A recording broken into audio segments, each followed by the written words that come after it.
Hi, this is Sarit Switzer, and welcome to the It Is Taught podcast, a podcast devoted to the teachings of Rabbi Shneur Zalman of Liadi as recorded in his most famous work, the Tanya. My hope for this show is to make these teachings accessible and relatable to the average person, regardless of prior Jewish education or affiliation.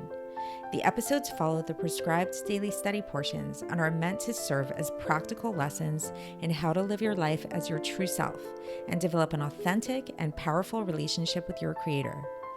I have personally experienced the effects the study of this work has had on me, and I'm excited to share what I can of this knowledge with you.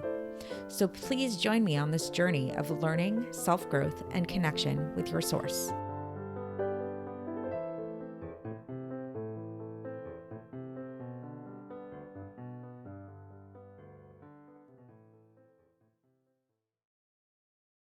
Hi, and welcome to the It Is Taught podcast. This is episode 56 for the 15th of Shevat in a leap year. And today we're going to be continuing with chapter 21. And before we begin, I want to ask you guys a question. Can you think for a moment about how it is that you think? So what do I mean by that? What is the process? What happens when you think? So I remember actually having a discussion with a friend of mine at some point about this, where she said she was talking to her friend and her friend said that she thinks in sentences.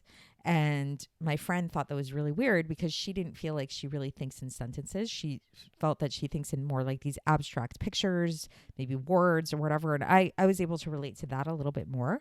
But regardless, maybe we all think in slightly different ways. But the way that the Tanya explains our thought is actually both of these things are true.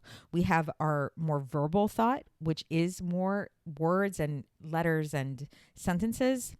And then there's this other type of thought, which is, it's hard to even call it thought. It's more like a cognition, like preverbal, almost intuition or consciousness that is beyond words. And it's not manifest in words yet. It's just like this sort of like sense within our intellect. It can also manifest within our feelings in our heart as a sort of desire, like we talked about before.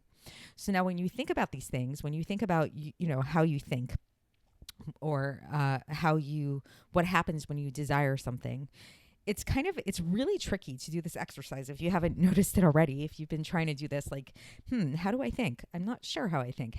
What's going on? Because you and the thinking are really one and the same. So it's like when you start trying to think about how you think, that's already another way to think. So it's really, really, really difficult to separate you from the thing that you're thinking about. And so this whole like level of thinking, even when we're talking about words and sentences within thought, all the more so when it's like at the preverbal level, it's really difficult to separate the person from the thinker. Like we are very, very, very much intertwined with our thoughts. On the other hand, if I were to tell you to say a certain word or a certain sentence, then that might be something totally different, right? So, like right now I'm speaking and I'm giving over this podcast, and I could be thinking while I'm speaking of different things. It's not going to be the easiest thing to do to kind of multitask in that way, but we all do it on some level. So when we're speaking, we're not as intimately bound with the words that we're speaking.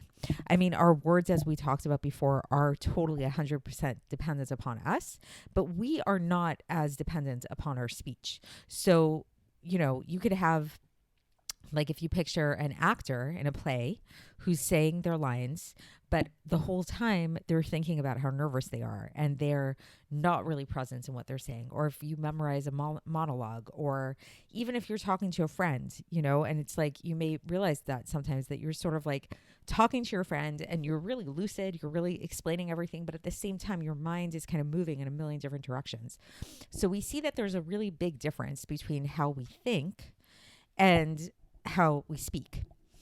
And what we're going to learn about today is that this difference does not exist for God. So for God, the way that his thoughts are one with him, just like our thoughts are one with us, his speech is one with him as well.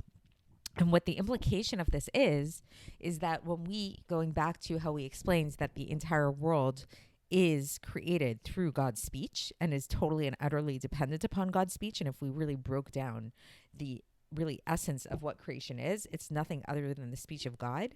That speech is actually one and the same with God, and it cannot be separate from him. So let's get into the text and see how the Alter Rebbe explains it in his words. So the Alter Rebbe says that his speech, meaning God's speech, and God's thought are totally unified with him with utmost unity. Just like with a person, when a person has different speech, the speech of a person or the thought of a person, when it's still in their chokhmah, in their wisdom and in their intellect, or in their desire of the heart, before it goes from the heart to the brain to start thinking about it in letters. So if you remember, we've talked about this previously, this idea that there's like a preverbal type of thinking and a preverbal type of cognition. So it's kind of like even pre-thought. And there's also a preverbal desire that we have, that it's before the desire rises up to thought. It's on this more internal kind of intuitive state, and it's before letters, before these translate into letters. So at that time, in this pre-verbal state of consciousness or desire within the heart, the letters of thought or speech that come from this desire of the heart are totally unified in an utmost unity in their source, which is the chokhmah and the intellect that is in the brain, and the desire and the yearning that's in the heart. And this is just like, the Alter Rebbe says, how it works when it comes to God's speech and thought, that they are totally and utterly unified with him, even after he speaks them out loud. So that's the core difference, is that for us, they're only unified with us before we actually bring them into letters. But for God, even after he actualizes his speech, they are still in this utmost unity with him. So we know again that God created the world through the speech. And even after God created the world, they are still in this utmost unity, just like they were before he created the world. And there's no difference between them at all. So we talked about this unchanging nature of God. And the only thing that did change from before creation to after creation is in relation to the perception of creation that receive this vitality from his speech, in a way of his speech.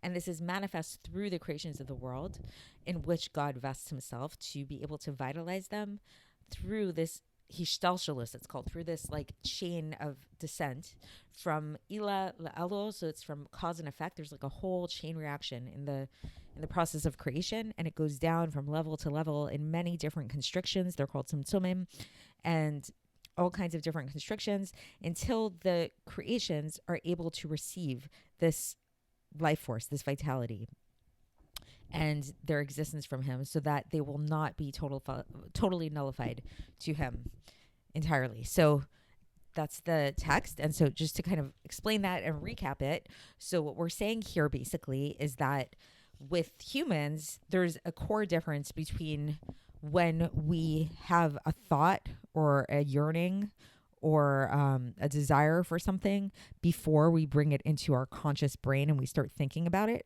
And at that time, it's totally unified within us. However, when it comes to God, this is not the case. And when it comes to God, even after he expresses himself through his speech, which is how he created the world, this speech is still unified with him in the same way that our preverbal speech and thought is totally unified with us. And so, as mentioned, for God, what this translates into is that before creation and after creation, he's 100% and totally the same. He's the same unified God before creation and after creation. What changed? The only thing that changed is as far as our perception is concerned. And the difference is that we perceive things in a different way through this process of creation. And God made it as such. God created this perceptive force that we have to perceive things so that we would not totally be nullified in his existence. So this is a really, really, really tricky concept to understand if we really could understand it at all. It's spoken about a lot in Chassidus, and we're going to talk about it more through the Tanya. So if you're having trouble with understanding what that means exactly, it's totally understandable.